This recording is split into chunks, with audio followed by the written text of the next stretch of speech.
आचार्य जी प्रणाम। आचार्य जी, राग सबसे बड़ी बाधा बन रहा है। जैसे अष्टावक्र गीता भी रहती है, और भागे भला ना हो या होएगा, इस टाइप की पुस्तक्स मेरे पास हैं, और वीडियोस भी सुनता हूँ। तो अब उसमें ये होता है कि सुनते सुनते कई बार जैसे काफ़ी देर तक अभी नींद आने लगी है, फिर मैं सोचता हूँ कि अभी मन को थोड़ा ऊपर उठने के लिए संगीत या किसी उसकी ज़रूरत पड़ेगी। तो फिर फिल्मी संगीत या इस टाइप का, चाहे उसमें भजन टाइप का ही लगा दूँ, वहाँ से कब सुई जैसा फ़र्क नज़र आता है, कब दूसरी तल पे चला गया पता नहीं चलता। फिर उसके बाद फिल्मी गाने और भी गलत डायमेंशन में चले जाता हूँ, यहाँ तक कि मोबाइल पे कब पॉर्न पॉर्न देखने की वो पड़ जाती ये पता नहीं चलता। और ऐसे करके भटकता जा रहा हूँ। फिर डेली की दिनचर्या भी और ख़राब हो जाती है, और फिर वही नर्क से और भी नर्क इस टाइप का लगने लगता है। फिर चेतना दूसरे शिविर तक आते आते फिर ये भी मुश्किल हो जाता है अपने आप को समझाना कि शिविर जाना एक।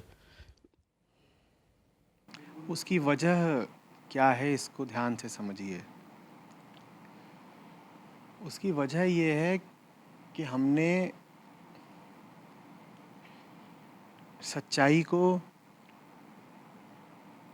और जिसको हम अपना रोज़मर्रा का जीवन कहते हैं, अलग अलग रखा हुआ है।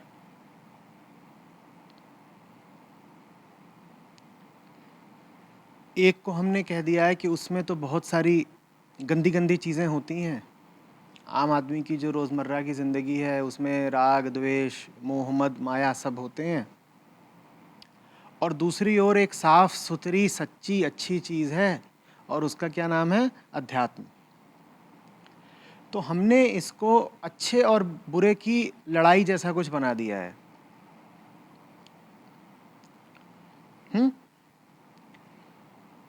हम कहते हैं सब विचार, वृत्तियाँ, ये सब किस पाले में हैं? गंदे गंदे वाले। और ध्यान और भक्ति और सत्य और मुक्ति ये सब अच्छे अच्छे वाले पाले में हैं। ये जो अच्छा पाला है ये बड़ा आसमानी है। इसमें वो सारी बातें हैं जिनको मिट्टी छू भी नहीं गई, जो हमसे बहुत दूर की हैं। और जो दूसरा पाला है जिसमें हम जी रहे हैं, वो बिल्कुल ज़मीन का है, पार्थिव। उसमें हमारे 24 घंटे समाये हुए हैं। अब हमारी हालत बड़ी अजीब है। जी हम रहे हैं ज़मीन पर, जी हम रहे हैं वृत्तियों, विचारों, वासनाओं से घिरे हुए, और हम जहाँ जी रहे हैं हमने उसको घोषित कर दिया है कि ये तो बिल्कुल ही बुरी जगह है। और उसके विरोध में हमने एक अच्छी जगह भी खड़ी कर दी है। अच्छी जगह क्या नाम है? अध्यात्म, है ना? और इन दोनों जगहों में हमें अगर कोई आपसी संबंध दिखाई देता है तो वो एक ही है। क्या? परस्पर विरोध का। हम कहते हैं ज़मीन आसमान का विरोध कर रही है और आसमान ज़मीन का विरोध कर रहा है। हम कह रहे हैं कि जो कुछ अध्यात्म में लिखा हुआ है वो तो मेरे रोज़मर्रा के जीवन से बिल्कुल मेल नहीं खाता, बल्कि मेरी दैनिक ज़िंदगी के खिलाफ जाता है। और मेरी ज़िंदगी जैसी है वो अध्यात्म से बिल्कुल संबंध नहीं रखती। तो इन दोनों में अगर कोई संबंध है भी तो आपसी विरोध का और संघर्ष का संबंध है। तो नतीजा ये होता है कि जो आदमी अध्यात्म की ओर बढ़ता है उसके भीतर बड़ा संघर्ष शुरू हो जाता है, एक आंतरिक गृहयुद्ध। समझ रहे हैं बात को?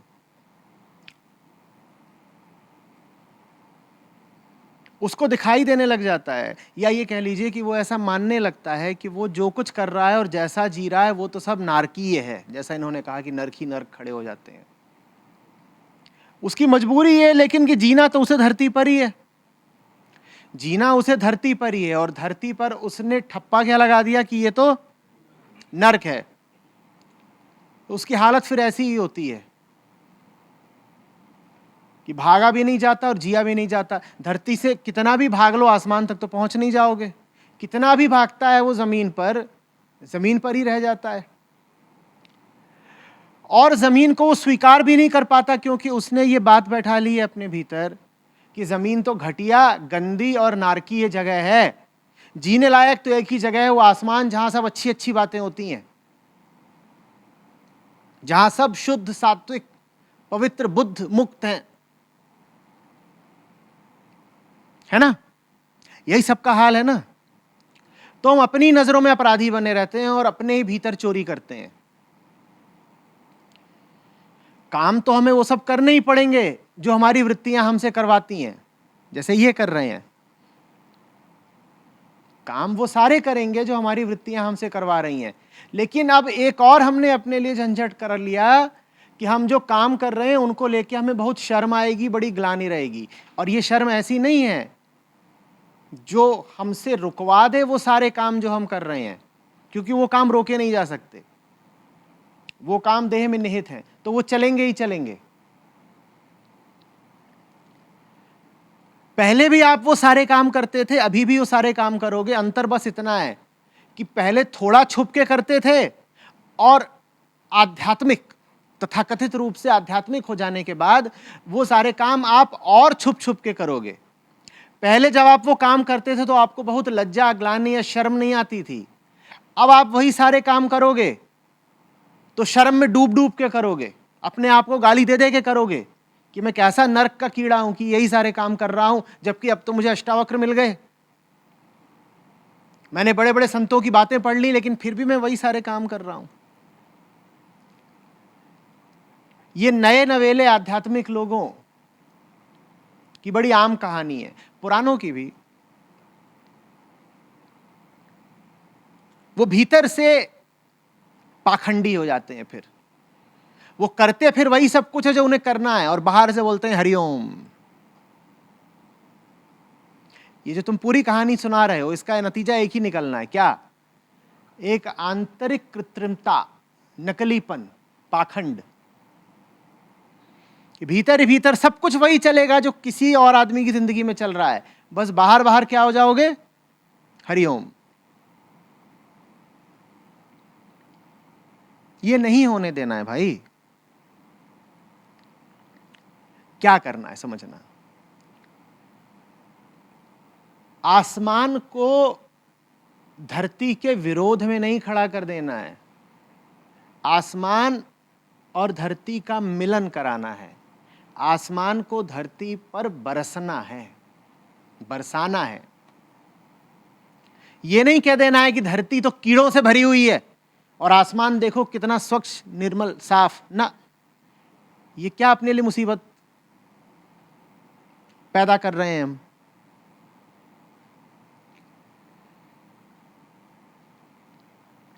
तुम जवान आदमी हो, तुम अपनी वासना थोड़े ही मार पाओगे। उसका तो फिर एक ही तरीका है, पहले ही दिन बताया था, न रहेगा बांस न बजेगी बांसुरी। फिर तुम्हें आध्यात्मिक शिविर की नहीं, सर्जन की जरूरत है। एक झटके में काम ठीक हो जाएगा। जवान आदमी स्त्री की तरफ आकर्षित ना हो, नहीं हो सकता। हो जाओ कितने भी आध्यात्मिक होना है। राम ने विवाह नहीं किया, कृष्ण ने विवाह नहीं किया, और कृष्ण ने तो कोई सीमा ही नहीं।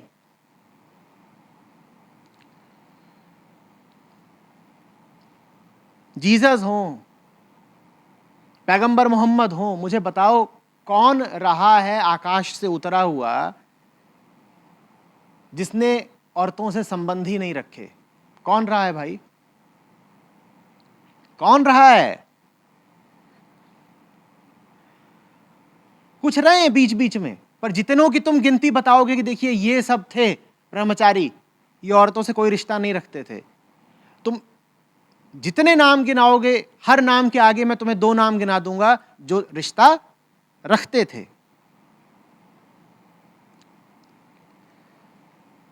बात समझ में आ रही है? तो फिर अध्यात्म क्या करता है? अध्यात्म ये नहीं करता कि तुम्हारी वासना को कुचल के मार देता है। अध्यात्म तुम्हारी वासना को भी सच्चाई के रंग में रंग देता है। इन दोनों बातों का अंतर समझना। तुम लगे हो वासना का गला घोंटने में, अध्यात्म का यह काम नहीं है कि तुम्हारी वासना का गला घोंट दे। तुम वासना का गला घोटोगे, होगा कुछ नहीं, वही होगा जो तुम कह रहे हो कि YouTube पे जाते हो भजन देखने और भजन देखते देखते कब पॉर्न देखने लग गए तुम्हें पता ही नहीं चलता। यही बताया ना अभी तुमने। अभी ऐसा हुआ कैसे? ये तो बड़ी गजब बात है, क्योंकि अगर तुम भजन देख रहे हो तो फिर तो रिकमेंडेड वीडियोस में भी भजन ही आएंगे। YouTube के पास ऐसा कोई एल्गोरिदम नहीं है कि तुम भजन देखो और वो नीचे कतार से तुम्हें पॉर्न की वीडियो बता दे और तुम कहो अरे मैं धोखे से फिसल गया। वो भजन खत्म हुआ, उसके बाद अपने आप पॉर्न शुरू हो गई। ऐसा होता है क्या? तुमने कोई खास सेटिंग कर रखी हो तो पता नहीं मेरे साथ तो नहीं होता।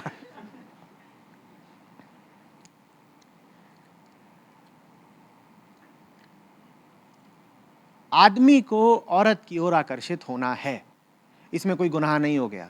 और इसमें अगर गुनाह है भी तो उस प्रकृति का है जिसने तुम्हें ये देह दी। तुम काहे को लज्जा में गड़े जा रहे हो? तो फिर अध्यात्म क्या करे? अध्यात्म का काम ये होता है कि स्त्री की ओर जा ही रहे हो तो सही स्त्री की ओर जाओ। जाना तो है ही, जाना पड़ेगा। तो फिर किसी ऐसी देवी का चयन करो ना जो अगर जीवन में आए तो तुम्हें भी थोड़ा इंसान बना दे। वो जो पॉर्न वाली देवियां हैं उनके बारे में मैं कुछ निश्चित कह नहीं सकता, वो जीवन में आ गई तो क्या करेंगी।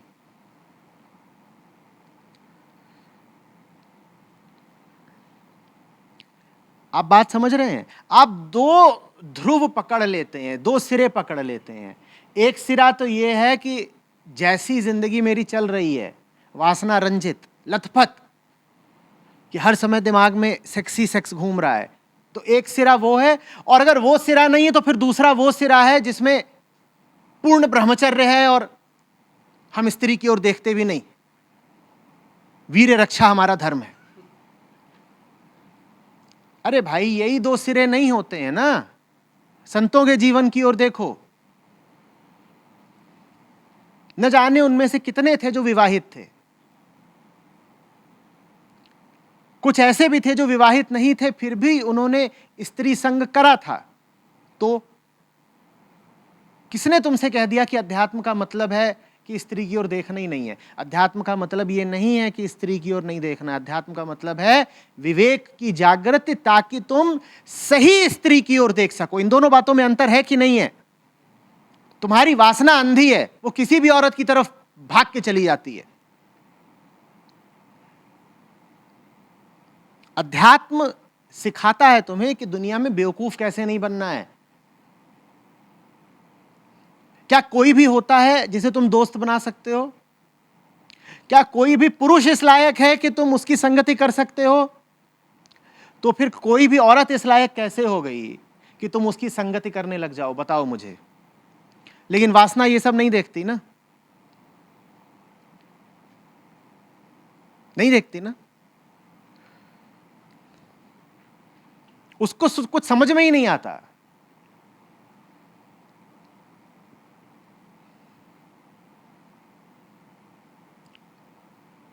वो कहता है भद्दी हो, घटिया हो, मूर्ख हो, औरत तो है ना, चलेगी। जैसी भी है, बिल्कुल अंधेरे में डूबी हुई है,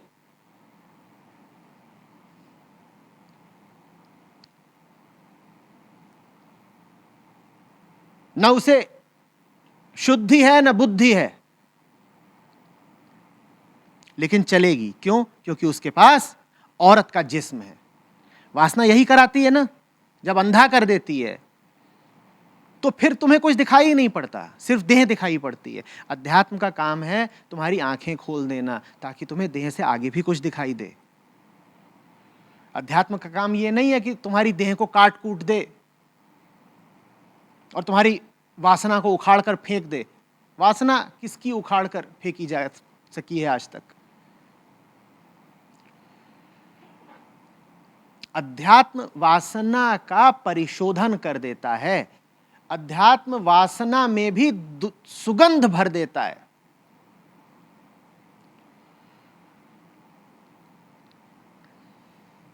बात समझ में आ रही है?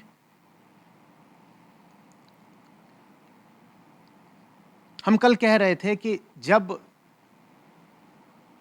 तुम जानने लगते हो, जागने लगते हो, तो तुम्हारी पूरी हस्ती दुनिया के कल्याण का माध्यम बन जाती है ना।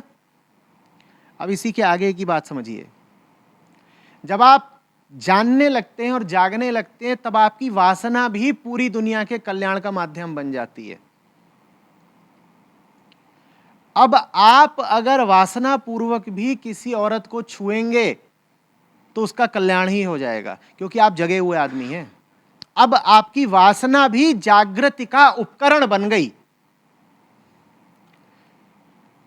अब आपकी वासना भी क्या बन गई? इंस्ट्रूमेंट बन गई, उपकरण बन गई। उसको चलाने वाली कौन है? जागृति। जागृति चला रही है वासना को। तो अब आप अगर किसी से देह का रिश्ता भी बनाएंगे, तो जिससे देह का रिश्ता बनाया उसे देह से मुक्त कर जाएंगे। ये बात कितनी विचित्र है।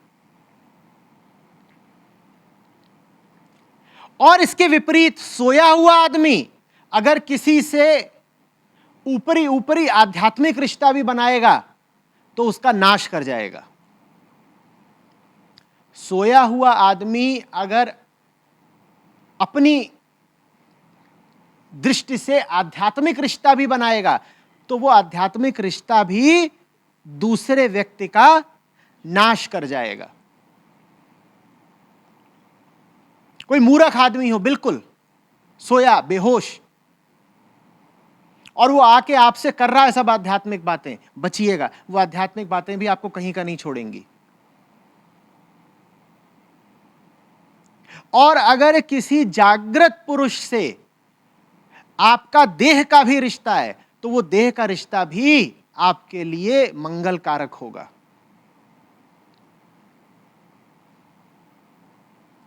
बात समझ में आ रही है?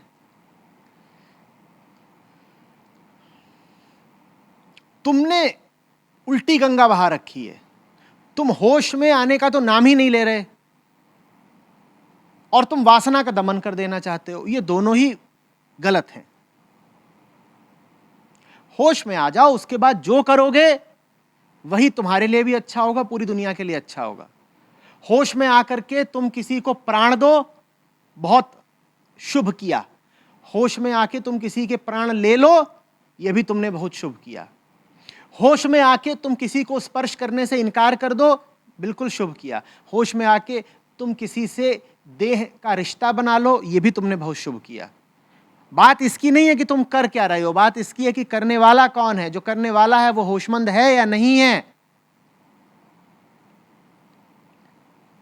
इसी तरीके से अध्यात्म का काम यह नहीं होता कि तुम्हारे भीतर से क्रोध को समूल मिटा दे।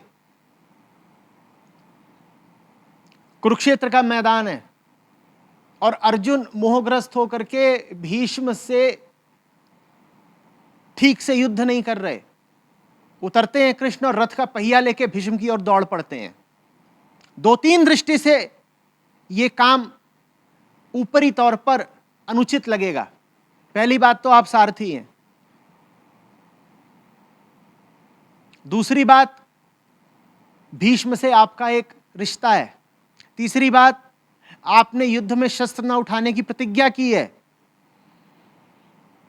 चौथी बात सामने वाले के पास धनुष और बाण हो और आप रथ का पहिया लेके जा रहे हो तो मारे जाएंगे। पर वो क्रोध कृष्ण का है, इसीलिए शुभ है। कृष्ण क्रोध भी करें तो शुभ है, और हम प्रेम भी करें तो अशुभ है। अध्यात्म का काम यह नहीं है कि आपके क्रोध को मिटा दे। अध्यात्म का काम यह है कि आपके क्रोध में भी शुभता भर दे, गुडनेस भर दे, कि अब आपको अगर गुस्सा भी आता है तो उससे आपका और पूरी दुनिया का कल्याण ही होता है। पर हमने अजीब छवियां बना रखी हैं। हमारी छवि है कि आध्यात्मिक आदमी क्रोध नहीं करता और आध्यात्मिक आदमी को कोई देहवृत्ति, कोई वासना नहीं होती। ये क्या मूर्खता है। नतीजा पाखंड। जिन्हें दिखाना होता है कि वो आध्यात्मिक हैं, वो ऊपरी तौर पर और सार्वजनिक तौर पर प्रदर्शित करना शुरू कर देते हैं कि देखो हम तो कितने शांत हैं, हमें कभी क्रोध आता ही नहीं। और आप कहते हैं बिल्कुल ठीक, क्योंकि आध्यात्मिक आदमी को तो क्रोध आना ही नहीं चाहिए। क्रोध तो जमीन की बात है और अध्यात्म आसमान की बात है। नहीं, अध्यात्म का काम क्रोध को जड़ मूल से उखाड़ देना नहीं है। अध्यात्म का काम है क्रोध में भी शुभता भर देना, कि अब अगर क्रोध भी आएगा तो शुभ होगा, जैसे कृष्ण का क्रोध कुरुक्षेत्र में।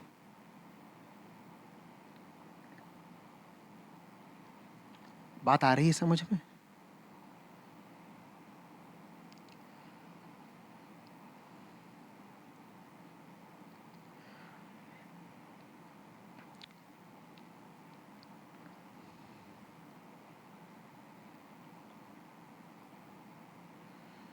इसी तरीके से और सब वो बातें जिनको आप आमतौर पर विकार मानते हैं। अध्यात्म का काम उन विकारों को ऐसे खत्म करना नहीं है कि अब वो कभी उठेंगे ही नहीं। अध्यात्म का काम है उन विकारों में भी शुभता भर देना।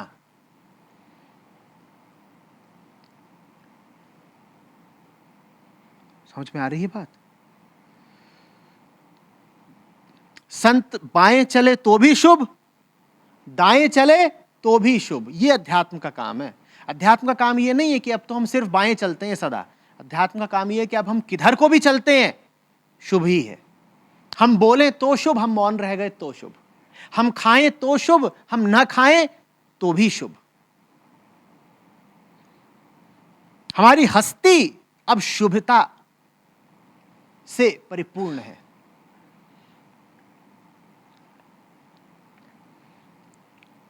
और अध्यात्म का यह नहीं मतलब है कि तुम अब और लोगों की तरह बाजार में घूमने नहीं जा सकते, कि बाजार तो लोभ और लालच का अड्डा है ना, तो आध्यात्मिक आदमी बाजार कैसे जा सकता है ना, ये नहीं है। अध्यात्म का अर्थ है जाओ बाजार, लेकिन अब तुम बाजार में भी बेहोश होकर नहीं घूम पाओगे। बाजार में भी रहोगे तो वहां सच्चाई दिखाई देगी। कोई तुम्हें बुद्धू नहीं बना पाएगा बाजार में। और अध्यात्म का ये नहीं मतलब है कि अब तुम पिक्चर देखने नहीं जाओगे, कि हम तो आध्यात्मिक हैं, हम मूवी कैसे देखें। अध्यात्म का मतलब है कि पहली बात, अब तुम जो मूवी देखोगे उसका चयन ठीक होगा। हर उल्टी पुल्टी घटिया पिक्चर देखने नहीं पहुंच जाओगे आकर्षित होकर, उत्तेजित होकर। और जो मूवी तुम देख रहे हो उसमें तुम्हें बस यही नहीं दिखाई देगा कि पर्दे पर क्या है, तुम्हें यह भी दिखाई देगा कि पर्दे के पीछे क्या है। तुम्हें सब दिखाई देगा।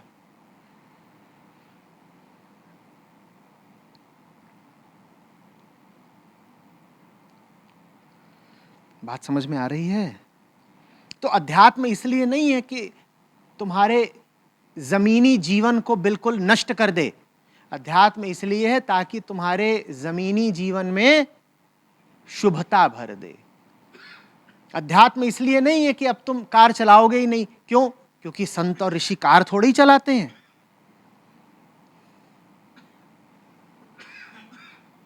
अध्यात्म इसलिए है कि अब तुम जब कार चलाओगे तो तुम्हारी गाड़ी सही दिशा में जाएगी। फालतू पेट्रोल चलाते नहीं घूमोगे। कार अभी भी चलाओगे तुम, पर अब चलाने वाला ठीक होगा तो गाड़ी भी ठीक चलेगी। कर्ता बदल गया तो कर्म तो ठीक हो ही जाएगा अपने आप।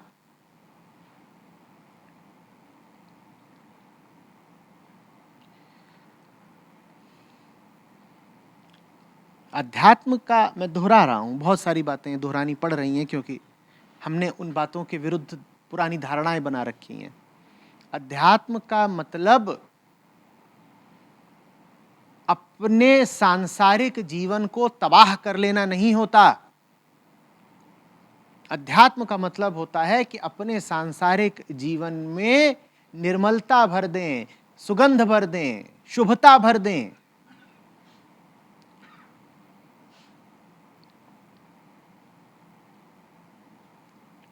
हमारा सांसारिक जीवन अध्यात्म के बिना तबाह तो है ही, पहले से तबाह है। अध्यात्म का काम है उस तबाही को रोकना। और अध्यात्म का यह उद्देश्य नहीं है कि आपको जमीन से उठा करके किसी स्वर्गलोक में बैठा देगा। आपको इसी दुनिया में, इसी संसार में, इसी जमीन में जीना है। इसी जमीन में आप कैसे जी रहे हैं उसको ठीक करना है काम अध्यात्म का।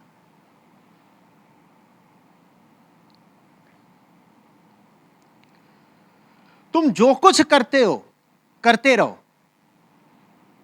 करने वाले को ठीक रखो बस। वो सब तुम्हारी हरकतें जिनको तुम गिरी से गिरी और नीच से नीच समझते हो, वो भी अगर सही कर्ता द्वारा की जाएं तो किसी न किसी संदर्भ में वो भी ठीक हो सकती हैं, बशर्ते कर्ता ठीक हो, करने वाला ठीक हो।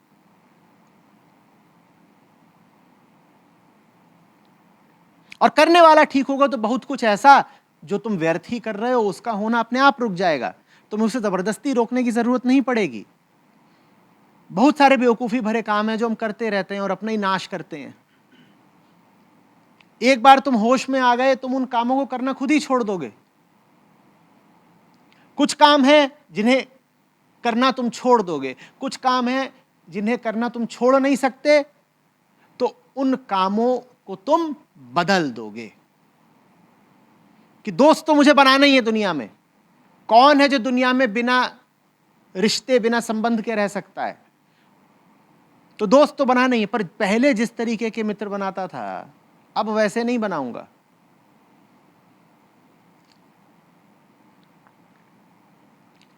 समझ में आ रही है बात? अध्यात्म का यह मतलब नहीं है कि मित्रता ही नहीं रखनी है किसी से। क्यों? देखिए, हम तो कैवल्य पद में बिल्कुल प्रतिष्ठापित हैं। एको हम द्वितीयो नास्ति, आत्मा असंग है। दोस्त क्या बनाने हैं? ये सब बातें मत करने लग जाना। जी रहे हो तो रिश्ते नाते तो रहेंगे ही, दोस्त यार बनाओगे ही बनाओगे। अध्यात्म है ताकि तुम सही लोगों से दोस्ती करना जानो, और जो लोग व्यर्थी जीवन में मौजूद हैं उनसे किनारा करो।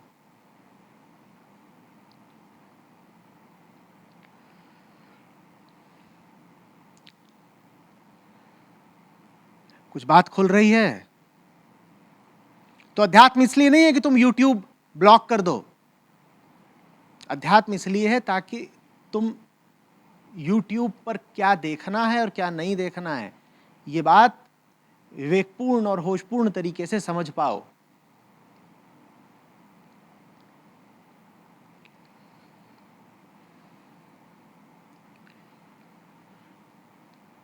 किसने तुमसे कह दिया कि वो जो तुम पॉर्न देखते हो उसी में रस है?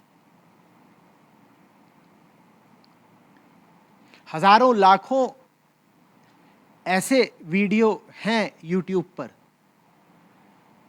जो ऊंचे से ऊंचे लोगों की ऊंची कहानियों के बारे में है, उनका जीवन, उनके संघर्ष, उनकी उपलब्धियां। देखने लग जाओ उनको, पॉर्न इत्यादि अपने आप भूल जाओगे। फिर कहोगे टुच्ची चीज है, ये मन ही नहीं कर रहा देखने का। कोई दिखाएगा भी तो तुम कहोगे हटाओ, कुछ और देखना है, वो ज्यादा जरूरी है और उसमें ज्यादा आनंद है।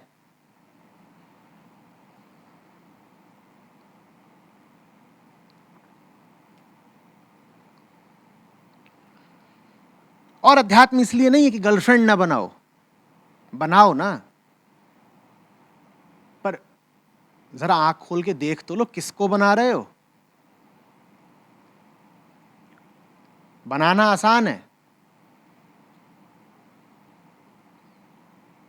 वो तुम करते हो, उसके बाद जो कुछ होता है वो तुम नहीं करते हो, अपने आप होता है। निभाना पड़ता है, और कई बार तो फेविकॉल का मजबूत जोड़ हो जाता है, टूटेगा नहीं।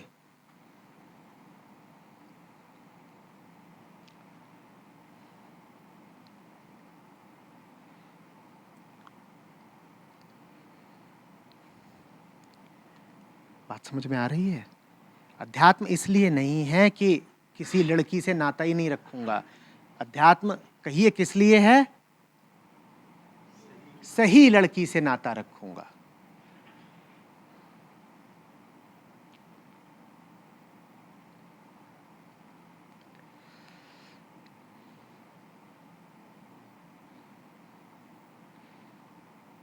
और तुम्हारी शक्ल पे लिखा हुआ है सही लड़की, तो ठीक है, पर वो मुझसे क्यों नाता रखेगी? उसके लिए तुम्हें सही होना पड़ेगा। बिल्कुल सही बात है। जैसे तुम्हें सही लड़की चाहिए, वैसे ही जो सही लड़की होगी उसे सही लड़का भी तो चाहिए। तो वो तुमसे क्यों नाता रखे अगर तुम सही नहीं हो? पहले सही हो जाओ।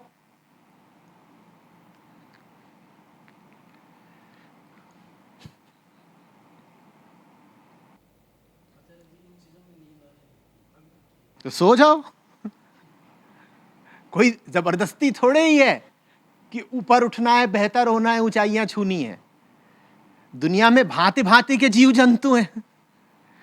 किसने कह दिया मुक्ति सबके लिए अनिवार्य है? सो जाओ।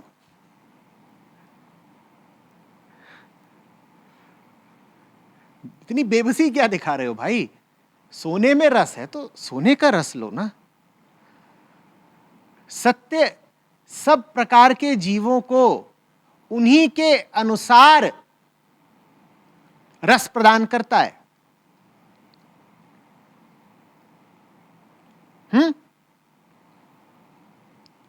गाय के लिए वो घास बनकर आता है, क्योंकि गाय को उससे ऊंचा कोई रस चाहिए ही नहीं। सत्य गाय के सामने क्या बन के आएगा? घास। भूखे के सामने अन्न बन के आ जाएगा। उपनिषद हमारे बोलते हैं अन्नम ब्रह्म। जरूर किसी भूखे आदमी के लिए बोला है। तुम्हारे लिए नींद बन के आता होगा, तुम नींद ही में मजे ले लो। जब गाय घास में संतुष्ट रह सकती है तो तुम नींद में संतुष्ट रह सकते हो। ठीक है, वो तो अपनी अपनी प्रकृति है, अपनी अपनी देह है, अपने अपने इरादे हैं। कोई जबरदस्ती थोड़े ही है कि सबको बुद्ध ही हो जाना है।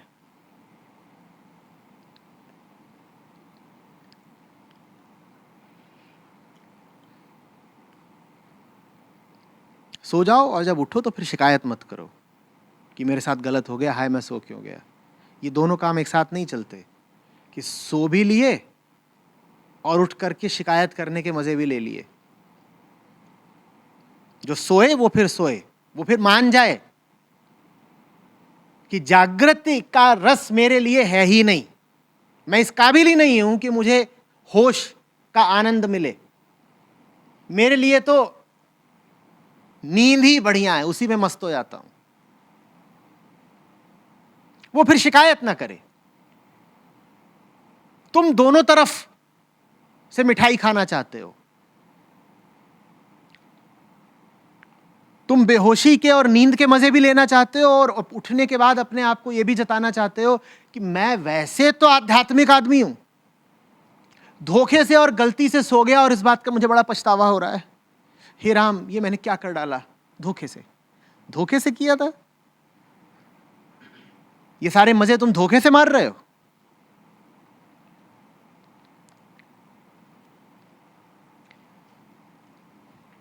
मैं किसी भी ऐसे व्यक्ति को ऊंचा उठने की सलाह देता ही नहीं जिसको नीचे ही नीचे मजे आ रहे हो। मैं कहता हूं तू वहीं रह जहां तू है। कोई जबरदस्ती है क्या कि सबको आसमान पे टंग जाना है?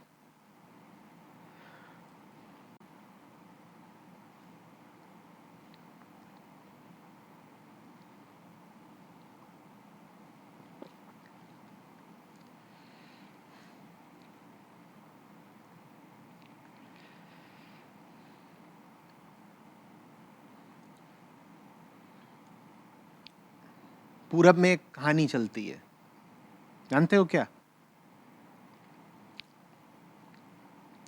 एक बार किसी गांव में कोई पंडित जी पधारे।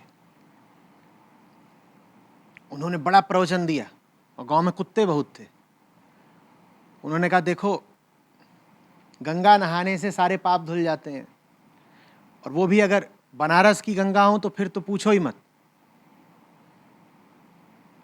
तो सब लोगों ने सुना, पीछे सब कुत्ते भी जमा थे, उन्होंने भी सुना। और पंडित जी हों और पूड़ी मिठाई ना बटे, ये तो हो नहीं सकता। तो जितनी जनता जमा थी सबको पूड़ी मिठाई बांटी गई थी। काहे में? दोनों में।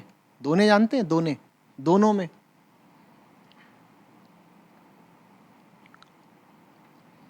तो लोगों ने पूड़ी मिठाई खा खा के दोने पीछे फेंक दिए थे। और पीछे क्या थे? कुत्ते। वो भी सब बहुत ध्यान से सुन रहे थे पंडित जी को कि अच्छा, गंगा नहाए मुक्ति मिलती है।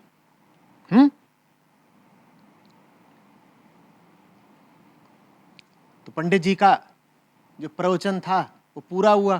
पंडित जी चले अपना, लोग भी चले। कुत्तों ने सभा की, बोले देखो जीवन भर कुत्ते ही रह गए, अभी एक मौका मिला है।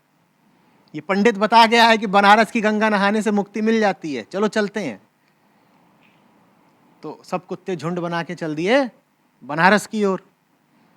कुछ कुत्ते पीछे रह गए। तो जो कुत्ते चले जा रहे थे बनारस को, उन्होंने मुड़ के देखा और क्रोध में बोले, अरे तुम सब नरक के कीड़ों, कुत्ते ही रह जाना है तुम्हें। तो क्या बोलते हैं वो? बोलते हैं सब कुत्ते अगर बनारस ही चले जाएंगे तो दोना कौन चाटेगा? सब कुत्ते बनारस ही चले जाएंगे तो दोना कौन चाटेगा भाई? तो सबको मुक्ति चाहिए ही क्यों? सबको काहे बनारस जाना है? दोने भी तो हैं, मस्त चाटो और मगन रहो। यूट्यूब पे आचार्य जी ही थोड़े बैठे हैं, एक से बढ़कर एक पॉर्न के चमत्कार हैं।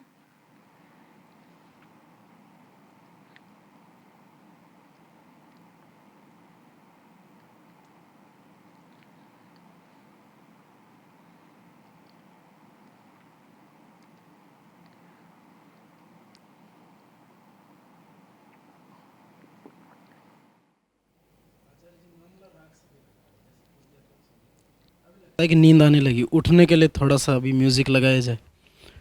अब मैं सोचता हूँ जैसे म्यूज़िक लगाऊंगा सेम टाइम आचार्य जी की वीडियो लगाऊंगा, लेकिन वो भी भूल जाता हूँ इतने से उसमें। याद रखना क्यों है? मैं तो कह ही नहीं रहा कोई समस्या है। समस्या है कहाँ? आचार्य जी उस म्यूजिक का मुकाबला थोड़े ही कर पाएंगे भाई। यहां तो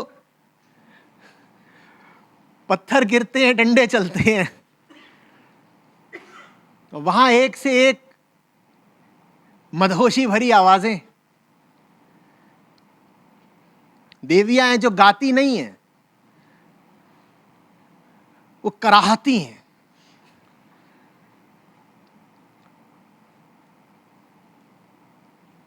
उनका म्यूजिक ही सुन के तुम्हें मस्ती छा जाती है।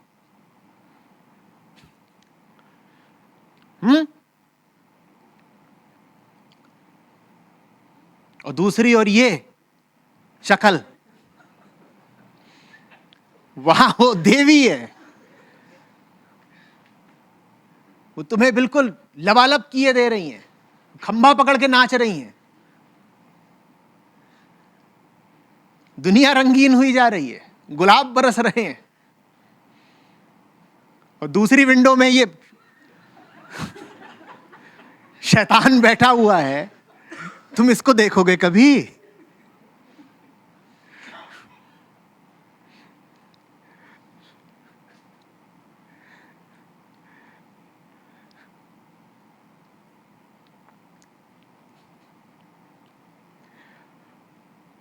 कोई बात नहीं, एक विंडो बंद कर दो, दूसरी वाली तुम पहली वाली देखो।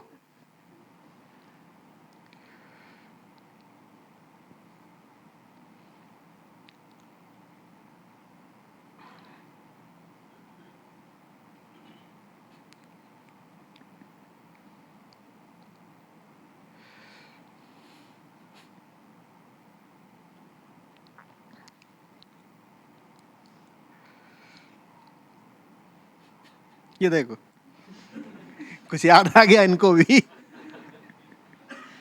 इन्होंने 4 साल ग्रंथों का सेवन करा है।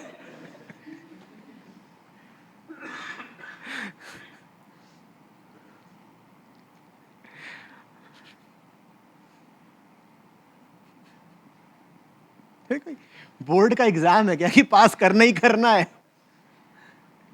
मत करो, स्वैच्छिक है भाई, वैकल्पिक है। आचार्य जी थोड़ी कह रहे हैं कि उनका वीडियो देखो ही देखो।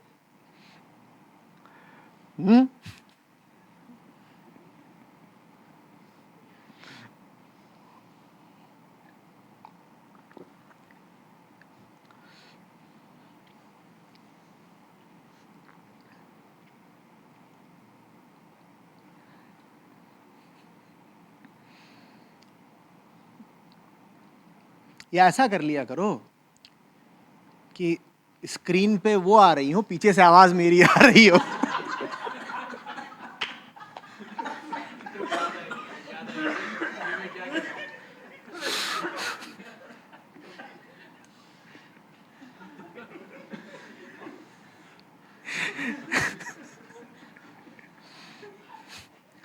तो दोनों कार्यक्रम एक साथ हो जाएंगे।